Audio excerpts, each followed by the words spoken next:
ओम शांति 1970 की अव्यक्त मुरली की श्रृंखला में ये मुरली है 29/6/1970 29 जून 1970। इस मुरली का शीर्षक है समर्पण का विशाल रूप। समर्पण का विशाल रूप क्या है बाबा इस मुरली में हम बच्चों को बताते हैं।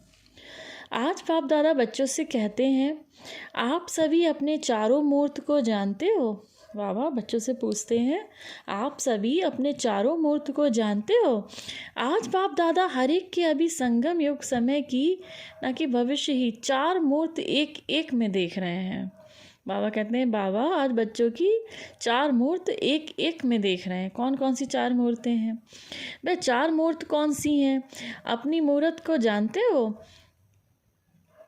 बाबा कहते हैं, ऐसी मूर्त अब बनी नहीं हो या बन गई हो। बाबा कहते हैं, अपनी मूर्त को जानते हो? ऐसी मूर्त बने हो अभी या बन नहीं हो? कब बनेंगे? बाबा बच्चों से पूछते हैं, कब बनेंगे? लास्ट तो फास्ट जाएंगे ऐसा सोचा है, लेकिन लास्ट समय फास्ट जा सकेंगे? जितना बहुत समय से अपने को सफलता मूर्त बनाएंगे उतना ही वह बहुत समय वहाँ संपूर्ण राज के अधिकारी बनेंगे। बाबा ने कहा, सोचो लास्ट से फास्ट जा सकते हो? जितना जितना लास्ट होता जाएगा इस संगम का उतनी उतनी समस्याएं और बढ़ती चली जाएगी। तो बाबा ने कहा, उस समय आप फास्ट कहीं जा सकोगे? सोचो। तो बाबा इसी बात को कहते हैं। बाबा कहते हैं, लास्ट तो समय फास्ट जा सकेंगे। जितना बहुत समय से आप अभ्यास करेंगे, जितना बहुत समय का अभ्यास होगा, सफलता मूर्त बनेंगे, बाबा कहते हैं उतना ही वहाँ संपूर्ण राज्य के अधिकारी बनेंगे। सतयुग में संपूर्ण राज्य के अधिकारी बनेंगे। माना आपको 8 जन्म सतयुग में 8 जन्म होने ना सभी ब्राह्मणों के। तो बाबा कहते हैं 8 जन्म मिलेंगे, वरना क्या होगा? पूरे जन्म नहीं मिलेंगे, पूरे राज्य के अधिकारी नहीं बन पाएंगे।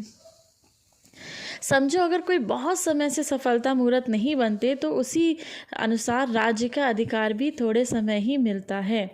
बाबा कहते हैं, अगर कोई बहुत समय से सफलता मूर्त नहीं बनते तो जैसे राज्य में अधिकार, सतयुग में आपको जो राज्य का अधिकार मिलेगा वो भी बहुत समय के लिए नहीं रहेगा। संपूर्ण समय नहीं मिलता। जो बहुत समय से संपूर्ण बनने के पुरुषार्थ में मगन रहते हैं वही संपूर्ण समय राज्य के अधिकारी बनते हैं। चार मूर्त कौन सी देख रहे हैं? ये भी संपूर्ण बनने का लक्ष्य है। एक तो देख रहे हैं ज्ञान मूर्त। बाबा कहते हैं अब चार मूर्त देख रहे हैं। बाबा कहते हैं ये भी संपूर्ण बनने का लक्ष्य है। तो बाबा देखते हैं, एक तो ज्ञान मूर्त, दूसरी गुण मूर्त, तीसरी दान मूर्त, चौथी संपूर्ण सफलता मूर्त। ज्ञान मूर्त, गुण मूर्त, दान मूर्त और संपूर्ण सफलता मूर्त। सुनाया था ना कि सर्विस करना था तो महादानी बनना। तो हर एक को ये चार मूर्त देख रहे हैं बाबा। चार मुख का भी गायन है ना।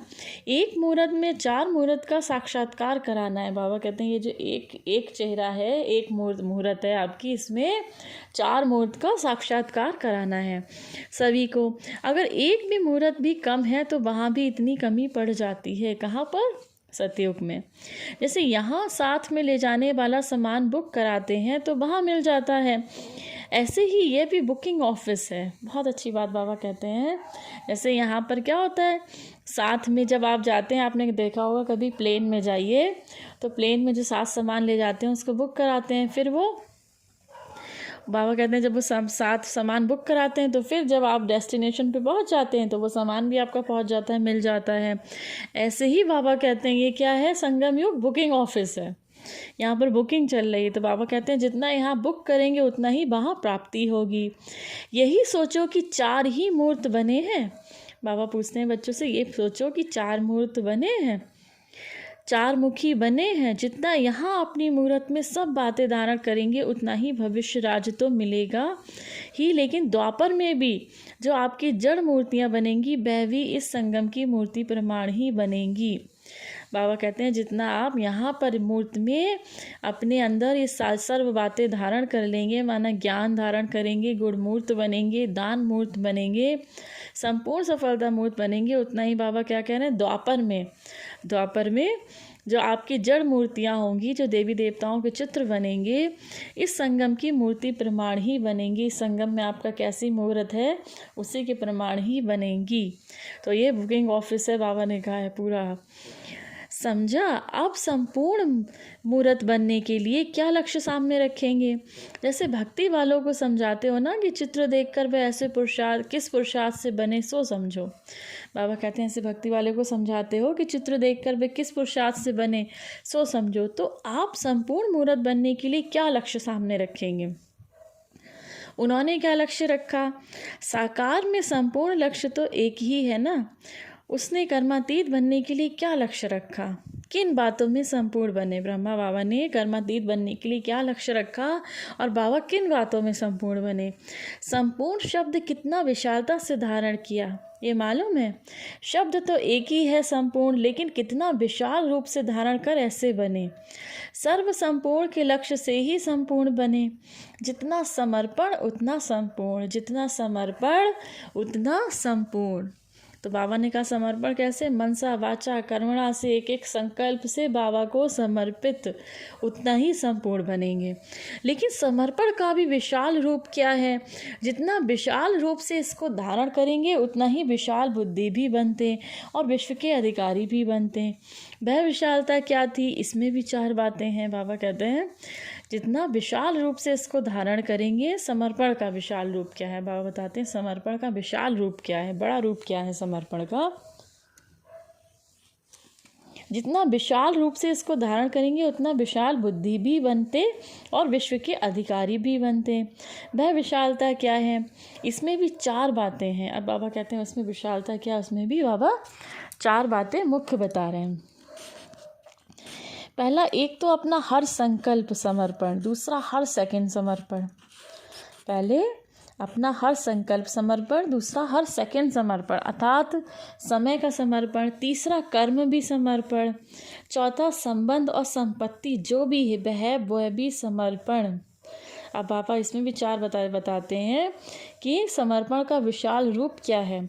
इसमें पहला अपना हर संकल्प समर्पण, माना जो भी सोचते हो सब समर्पण किसको? बाबा को। दूसरा आपका हर सेकंड बाबा को समर्पण। तीसरा आपका समय समर्पण, माना कर्म करते हुए भी मन किसकी तरफ लगा रहे? बाबा की तरफ। कर्म कर रहे हैं, कर्म योगी बन के कर्म करना है। जो भी कर्म कर रहे हैं करते करते बाबा की याद में कर्म करना है। तीसरा कर्म का भी समर्पण। चौथा संबंधों का समर्पण, जो भी आपके संबंध हैं लौकिक हैं और जो भी आपके आसपास के संबंध हैं वो सब बाबा को समर्पित। बाबा ये मेरी माता हैं, आपको समर्पित। बाबा ये मेरे पिता हैं, आपको समर्पित। ये बेटा आपको समर्पित, ये बेटी आपको समर्पित। ये आपके हैं बाबा, मेरा तो सिर्फ एक बाबा है। तो ये भी संबंधों से भी समर्पण चाहिए। और संपत्ति जो है वह भी समर्पण। जो भी आप धन कमा रहे हैं वो भी सबसे पहले किसको समर्पित करना है? बाबा को। तो जो बाबा कहते हैं जो संबंध है, संपत्ति है, वह भी समर्पण। सर्व संबंध का भी समर्पण चाहिए। सारे संबंध किससे होना चाहिए? सिर्फ एक से बाबा से। उस संबंध में लौकिक संबंध तो आ ही जाता है, लेकिन ये जो आत्मा और शरीर का संबंध है उसका भी समर्पण। इतने तक संबंध को समर्पित किया है। विनाशी संपत्ति तो कोई बड़ी बात नहीं है, लेकिन जो अविनाशी संपत्ति सुख, शांति, पवित्रता, प्रेम, आनंद की प्राप्ति होती है, बाबा ने कहा विनाशी संपत्ति तो कोई बड़ी बात नहीं है। बाबा कहते हैं इतने तक संबंधों को समर्पण किया है। विनाशी संपत्ति तो कोई बड़ी बात नहीं है, लेकिन जो अविनाशी संपत्ति सुख, शांति, पवित्रता, प्रेम, आनंद की प्राप्ति होती है, जन्म सिद्ध अधिकार के नाते उसको भी और आत्माओं की सेवा में समर्पण कर दिया। बच्चों की शांति में स्वयं की शांति समझी बाबा ने। बच्चों की शांति में स्वयं की शांति समझी ब्रह्मा बाबा ने। तो आत्माओं को शांति देने में ही अपनी शांति समझें। अपनी शांति किस में समझें? जब आप आत्माओं को शांति का प्रकाश देंगे तो माना तभी आपको शांति मिल सकती है। क्योंकि ये जिम्मेदारी बाबा ने हम सब बच्चों को दी है कि हमें प्रकाश देना है, अपने हर कर्म से प्रकाश देना है, अपने संकल्पों से प्रकाश देना है, मनसा से प्रकाश देना है, वचन से प्रकाश देना है, वाचा से प्रकाश देना है। तो बाबा ने कहा अपनी आत्माओं को शांति देने में ही अपनी शांति समझे, ये है लौकिक संपत्ति, और साथ साथ ईश्वरीय संपत्ति को भी समर्पण करके अपनी साक्षी स्थिति में रहना।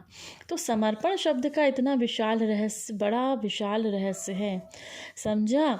ऐसे विशाल रूप से धारण करने वाले ही संपूर्ण मूर्त और सफलता मूर्त बनेंगे। तो समर्पण शब्द कोई साधारण अर्थ से ना समझना।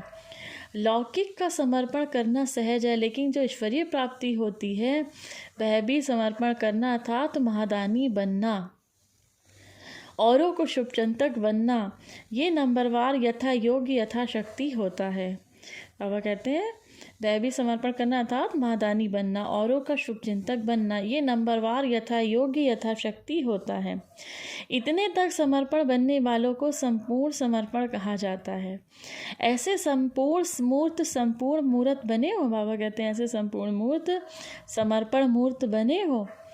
अपनापन बिल्कुल समा जाए। जब कोई चीज़ किसमें समा जाती है तो फिर समान हो जाती है। अब माना बाबा कहते हैं अपनापन बिल्कुल समा जाए। जब कोई चीज़ किसी में समा जाती है, माना बाबा में समा जाए, अपनापन किस में समा जाए, बाबा में समा जाए, रोम रोम में बाबा समा जाए। जब कोई चीज़ जिससे किस में समा जाती है तो फिर समान हो जाती है। समाना अर्थात समान हो जाना। तो अपनापन जितना ही समाएंगे उतना ही समानता मूर्त बनेंगे। अपनापन जितना बाबा से समाएंगे उतना ही समानता मूर्त बनेंगे। आप लोग जब अन्य आत्माओं की सेवा करते हो तो क्या लक्ष्य रखते हो? आप समान बनाने का। बाबा कहते हैं जब आप अन्य आत्माओं की सेवा करते हो तो क्या लक्ष्य रखते हैं हम, कि हम इन आत्माओं की सेवा इसलिए कर रहे हैं क्योंकि हमें भी इनको बाबा के समान बनाना है। तो बाबा कहते हैं आप समान बनाने का लक्ष्य रखते हो। आप समान भी नहीं, लेकिन बाप समान बनाना है। आप समान बनाएंगे तो आप में जो कमी होगी वह उसमें भी आ जाएगी। बाबा कहते हैं ये भी ध्यान रखना है, अपने समान नहीं बनाना है, बाबा के समान बनाना है। क्योंकि अगर आप में कोई कमी है और आप कहते हैं हमारे जैसे बन जाइए आप, तो वो कमी फिर उसमें भी आ जाएगी। तो हमें किसके समान बनाना है? बाबा के समान बनाना है, बाप समान बनाना है।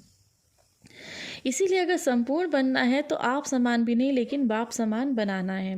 जैसे बाप अपने से भी ऊंचा बनाते हैं तो बाप समान बनाएंगे। बाबा कहते हैं जैसे बाबा अपने से ऊंचा बनाते हैं तो बाप समान बनाएंगे, तो फॉलो फादर हो जाएगा। जैसे बाप ने अपने से ऊंचा बनाया वैसे अपने से भी ऊंचा बाप समान बनाएंगे, तो गोया फॉलो फादर किया। तो अब आप समान भी नहीं, लेकिन बाप समान बनाना है। बाबा ने कहा आप समान नहीं, लेकिन बाप समान बनाना है। अगर आपने लक्ष्य ही आप समान बनाने का रखा तो उन्होंने तो बहुत कमी रह जाएगी, क्योंकि लक्ष्य ही आपने इतना रखा। इसीलिए लक्ष्य सदैव संपूर्णता का रखना है। तो संपूर्ण मूर्त प्रत्यक्ष प्रख्यात हो चुके हैं, उसका लक्ष्य नहीं रखना है। जो अब गुप्त है, प्रत्यक्षता में नहीं है, माना प्रैक्टिकल में नहीं है, उनका भी लक्ष्य नहीं रख सकते। क्योंकि जैसे एम और वैसा ऑब्जेक्ट होता है, जैसे आपका उद्देश्य होता है वैसा ऑब्जेक्ट होता है। तो एम को भी श्रेष्ठ रखेंगे ताकि प्राप्ति भी श्रेष्ठ हो। अब तीसरी आँख सदैव ऊपर निशाने पर एक टिक लटकी हुई होनी चाहिए। बाबा ने कहा तीसरी आँख कहाँ पर? भ्रुकुटी के बीच में जो हमारी तीसरी आँख है ना, आत्मा है। बाबा कहते हैं सदैव ऊपर निशाने पर एक टिक लटकी होनी चाहिए। जैसे कोई मगन अवस्था में होता है तो उनके नयन एक टिक हो जाते हैं, वैसे ये तीसरा नेत्र, दिव्य बुद्धि का ये नेत्र भी सदैव एक टिक एक रस हो। एक टिक अर्थात एक में ही टिका हुआ। बाबा ने कहा ये तीसरा नेत्र कहाँ? एक में ही टिका हुआ, एक ही याद में, एक रस में मगन रूप देखने में आए। तीसरा नेत्र का साक्षात्कार कैसे होगा? बाबा कहते हैं तीसरे नेत्र का साक्षात्कार कैसे होगा? मस्तक से। मस्तक में झलक, नैनों में फलक देखने में आएगी। इससे भी पता पड़ेगा कि इनका तीसरा नेत्र मगन है या युद्ध स्थल में है। बाबा ने कहा मस्तक में झलक और नैनों में फलक देखने में आएगी। इससे पता चलेगा इनका तीसरा नेत्र मगन है या युद्ध स्थल में है। जब आँख थोड़ी ठीक नहीं होती तो पलक घड़ी घड़ी नीचे ऊपर होती रहती है। यह भी तीसरा नेत्र अगर यथार्थ रीति से ठीक होगा, अर्थात दिव्य बुद्धि यथार्थ रीति से स्वच्छ होगी तो एक टिक होगा। आँख में कोई किचरा पड़ जाता है तो क्या होता है, पलकें हिलने लगती हैं। किचरे की निशानी है हिलना, यथार्थ तंदुरुस्ती की निशानी है स्थिर हो जाना। वैसे ये तीसरा नेत्र सदैव एक टिक हो, तीसरा नेत्र सदैव एक की याद में हो, एक की लगन में मगन हो।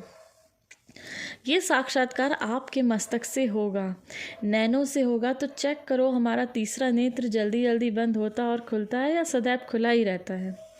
कोई भी याद में मस्त हो जाते हैं तो आंखें एक टिक हो जाती हैं। बाबा कहते हैं कोई याद में अगर मस्त हो जाते हैं तो आंखें एक टिक हो जाती हैं। तो यहाँ भी संपूर्ण स्थिति में वही टिक सकेगा जो एक की याद में मगन होगा। बहुत अच्छी बात बाबा बता रहे हैं। यहाँ पे कौन टिक सकेगा संपूर्ण स्थिति में, जो एक की याद में होगा, जो सिर्फ एक शिव बाबा की याद में मगन होगा। नहीं तो नैनों के माफिक बंद होते खुलेंगे रहेंगे, एक टिक नहीं हो सकेंगे। अगर कोई किचरा हो तो जल्दी निकालो, नहीं तो हंसी की बात सुनाए। समझो आपका कोई साक्षात्कार करता है, बाबा कहते हैं नहीं तो बाबा हंसी की भी बात सुनाते हैं। बाबा कहते हैं अगर कोई किचरा है तो उसको निकाल के बाहर करो। बाबा कहते हैं समझो आपका कोई साक्षात्कार करता है और आपकी मूर्त नीचे ऊपर होती रहेगी तो क्या साक्षात्कार करेंगे। जैसे फ़ोटो निकालने के समय हिलना बंद करते हैं ना, अगर हिला तो फ़ोटो खराब। वैसे ही आपकी अवस्था हिलती रहेगी तो क्या साक्षात्कार होगा। बाबा कहते हैं आपकी अवस्था अप डाउन रहेगी तो क्या साक्षात्कार होगा। जैसे फ़ोटो निकालते समय अपने को कितना स्थिर करते हैं, वैसे ही सदैव समझो हमारे भक्त हर समय हमारा साक्षात्कार कर रहे हैं। जैसे फ़ोटो निकालते समय बाबा कहते हैं कितना स्थिर कर लेते हो अपने आप को, बिल्कुल सीधा खड़ा करा हंसते हुए। तो बाबा कहते हैं ऐसे ही समझना है कि हमारे भक्त हर समय हमारा साक्षात्कार कर रहे हैं। तो साक्षात्कार मूर्त अर्थात स्थिर मूर्त होंगे, साक्षात्कार मूर्त अर्थात स्थिर मूर्त होंगे। नहीं तो भक्तों को साक्षात्कार स्पष्ट नहीं होगा। स्पष्ट साक्षात्कार कराने के लिए स्थिर बुद्धि एकटक स्थिति आवश्यक है। समझा। अभी से ही भक्त लोग एक एक का साक्षात्कार करेंगे। वह बीज अर्थात संस्कार उन संस्कार में इमर्ज होगा। जैसे आप समझाते हो ना कि धर्म स्थापक यहाँ से संदेश लेकर संस्कार भरकर जाएंगे, वही फिर इमर्ज होगा। वैसे आप सभी के अपने अपने भक्त और प्रजा संस्कार ले जाएगी, फिर उस प्रमाण ही इमर्ज होते हैं। अगर भक्तों के सामने स्पष्ट मूर्त ही नहीं दिखाएंगे तो उनमें वह संस्कार कैसे भरेंगे। यह भी कर्तव्य करना है, सिर्फ प्रजा नहीं बनानी है, साथ साथ भक्तों में भी वह संस्कार भरना है। कितनी प्रजा बनी है, कितने भक्त बने हैं, ये भी मालूम पड़ेगा। भक्तों की माला और प्रजा की माला दोनों प्रत्यक्ष होंगे। हर एक को अपने दोनों मालाओं का साक्षात्कार होगा। बाबा कहते हैं अपने दोनों को, भक्तों की माला आपके कितने भक्त होंगे द्वापर में और सतयुग में कितनी प्रजा होगी, इस सब का भी आपको साक्षात्कार होगा। अपना भी साक्षात्कार होगा कि आप सतयुग में क्या बनेंगे, कि मैं कहाँ माला में पिरोया हूँ। ये भी एक गुप्त रहस्य। किन्हों के भक्त ज़्यादा होते हैं, किन्हों की प्रजा जास्ती होती है। बाबा कहते हैं किसी के भक्त ज़्यादा होते हैं, किसी की प्रजा ज़्यादा होती है। जैसे कोई राजधानी बड़ी होती है, होते भी संपत्ति कम होती है, तो कोई की राजधानी कम होती है परंतु संपत्ति ज़्यादा होती है। यह भी गुप्त रहस्य है जो कभी बाबा खोलेंगे। अभी तो लक्ष्य रखो प्रजा बनाने का। अभी क्या लक्ष्य रखना है, प्रजा बनाने का। भक्त तो लास्ट मिनट मोटर के समान बनेंगे। बाबा ने कहा भक्त तो लास्ट मिनट मोटर के समान बनेंगे। यहाँ भी भक्त वंदना करेंगे, पूजा नहीं गायन करेंगे, पूजा फिर वहाँ करेंगे, ये सब बाद में मालूम पड़ेगा। बाबा कहते हैं यहाँ भक्त क्या करेंगे, गायन करेंगे, पूजा कहाँ करेंगे, पूजा तो द्वापर से शुरू होगी, तो ये सब बाद में मालूम पड़ेगा। अच्छा, ये थी हमारे प्यारे प्यारे बाबा की बहुत सुंदर 29/6/70 की मुरली, जिसमें बाबा हमें बता रहे हैं समर्पण का विशाल रूप क्या है, कैसे समर्पण मूर्त बनेंगे, कैसे संपूर्ण सफलता मूर्त बनेंगे, उसकी बाबा बहुत सुंदर व्याख्या यहाँ पर कर रहे हैं। तो बाबा बच्चों से कहते हैं आपकी बाबा आज 4 तरह की मूर्त देखते हैं। कौन सी, एक तो ज्ञान मूर्त, गुण मूर्त, दान मूर्त, संपूर्ण सफलता मूर्त। ज्ञान मूर्त, गुण मूर्त, दान मूर्त, संपूर्ण सफलता मूर्त। बाबा ये चारों मूर्तें बच्चों की देख रहे हैं। बाबा कहते हैं अब यही सोचो कि हम 4 मूर्त बने हैं, 4 मुखी बने हैं, अपने अंदर ये सारी बातें धारण करेंगे तो जितनी ये चारों बातें धारण करेंगे उतना ही भविष्य में राज्य मिलेगा। बाबा कहते हैं उतना ही भविष्य में राज्य मिलेगा। संपूर्ण शब्द बाबा ने कहा विशालता से धारण करना है। जो संपूर्ण सफलता मुहूर्त शब्द है इसको विशालता से धारण करना है। अब विशालता बाबा कहते हैं कैसे आएगी, लेकिन कितना विशाल रूप से धारण करना है। जितना समर्पण उतना संपूर्ण, जितना आप समर्पण होंगे उतना ही संपूर्ण होंगे। अब बाबा कहते हैं समर्पण का भी विशाल रूप बाबा बताते हैं, कितना सरेंडर होंगे। समर्पण माना सरेंडर होना, कितना समर्पण, उसका विशाल रूप बाबा बता रहे हैं। उसके लिए भी बाबा 4 बातें बता रहे हैं। इसमें भी 4 बातें हैं। पहला तो समर्पण, संकल्पों का समर्पण, दूसरा हर सेकंड का समर्पण, तीसरा समय का समर्पण, कर्म का भी समर्पण, चौथा संबंध और संपत्ति का समर्पण। बाबा कहते हैं संबंध और संपत्ति का समर्पण। ये आपको समर्पण जितना जितना होंगे उतना उतना बाबा कहते हैं उतना संपूर्ण समर्पण सफलता मूर्त बनेंगे। ऐसे समर्पण मूर्त बने हो? बाबा बच्चों से पूछते हैं ऐसे समर्पण मूर्त बनते हो? अब बाबा बहुत अच्छी बात बताते हैं बच्चों को। बाबा कहते हैं जैसे अपनी आपको तीसरी आँख पे सदैव अपने ऊपर निशाने में एक टिक होनी चाहिए। एक टिक माना एक की याद में रहना चाहिए, मगन अवस्था में रहना चाहिए। सिर्फ एक रस, एक स्थिति में, एक में ही टिका हुआ। बाबा ने कहा लेकिन आँख में अगर कोई कचरा चला जाता है तो फिर क्या होता है? हिलती रहती है ना, आँख इधर उधर से हिलती रहती है। तो बाबा कहते हैं इसीलिए एक टक अपने इस कचरे को निकालना है विकारों रूपी, और एक की याद में एक रस स्थिति में मगन रहना है। बाबा ने कहा एक की याद में एक मगन स्थिति में रहना है। आपको अपनी प्रजा भी बनानी है। बाबा कहते हैं आपको लास्ट में साक्षात्कार होगा, कितनी आपने प्रजा बनाई, कितने आपके भक्त बने। ये सब साक्षात्कार बाबा लास्ट में बच्चों को कराएंगे। ये थी बाबा की 29/6/70 की मुरली। आप सभी बाबा के बच्चों को हम सभी हमारी तरफ से, आप बाबा की तरफ से याद प्यार और नमस्ते। हमारे मीठे मीठे प्यारे प्यारे बाप दादा को हम सभी बच्चों की तरफ से याद प्यार और नमस्ते। ओम शांति, ओम शांति, ओम शांति।